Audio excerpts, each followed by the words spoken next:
Saya percaya bahwa pengenalan akan Tuhan itu bisa bertumbuh kalau kita mau ambil waktu berkualitas untuk ketemu dengan Tuhan, bicara dengan Tuhan. Saya punya kebiasaan sebelum tidur. Saya pernah cerita di khotbah yang lain bahwa saya orang yang tidak gampang terlelap. Jadi butuh waktu untuk saya jatuh tertidur. Nah, biasanya di momen itu saya suka ambil waktu untuk bercakap-cakap dengan Tuhan, merenung, lalu ngomong sama Tuhan sesuatu. Dan seringkali di dalam perenungan Tuhan mengajar saya banyak hal. Ketika kita kenal Tuhan tuh nggak usah ngomong banyak-banyak. Cukup satu kalimat aja kita langsung ngerti apa yang Tuhan mau.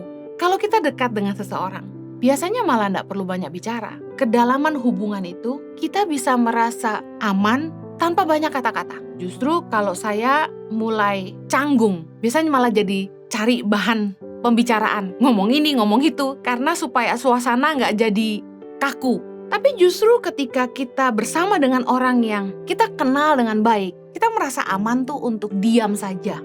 Contoh dengan suami saya bisa duduk di mobil misalnya ke Bandung berdua, 2,5 jam, 3 jam kami saling cerita tapi juga rasa nyaman ketika kami tidak bicara apa-apa. Cuma suami saya pegang tangan saya, kami diam, dengerin musik, dengerin khotbah di radio dan lain sebagainya. Kami bisa nyaman tanpa banyak kata-kata. Tuhan biasanya kalau ngomong sama kita gak ribet, gak panjang, tapi memberi pengertian yang sangat dalam dan mengubahkan.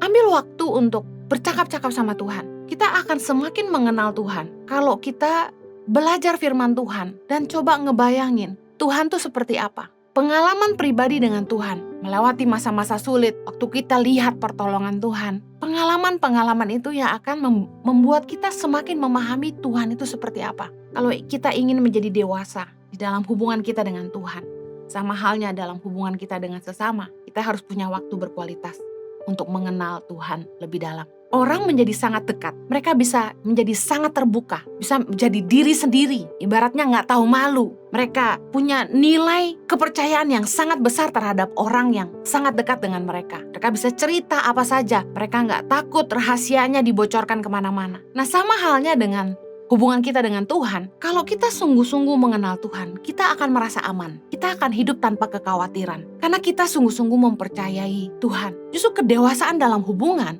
adalah adanya nilai kepercayaan. Matius 6 ayat 31 berkata gini, sebab itu janganlah kamu khawatir dan berkata, apakah yang akan kami makan? Apakah yang akan kami minum? Apakah yang akan kami pakai? Semua itu dicari bangsa-bangsa yang tidak mengenal Allah. Akan tetapi Bapamu yang di sorga tahu bahwa kamu memerlukan semuanya itu. Ingat baik, orang yang masih khawatir tentang penghidupannya, mereka dikatakan adalah bangsa-bangsa yang tidak mengenal Allah. Kalau kita masih khawatir tentang penghidupan kita, berarti kita belum dewasa dalam hubungan dengan Tuhan. Kita belum benar-benar mengenal siapa itu Tuhan sebenarnya. Yang khawatir tuh orang yang gak kenal Tuhan. Kalau kita punya hubungan yang dalam dengan Tuhan, kita mengenal Bapa, kita percaya bahwa Bapa di sorga tahu bahwa kita memerlukan semuanya itu. Penghidupan itu gak jadi fokus kita, tapi yang jadi fokus kita adalah kerajaan Allah dan kebenarannya. Dikatakan tetapi carilah dahulu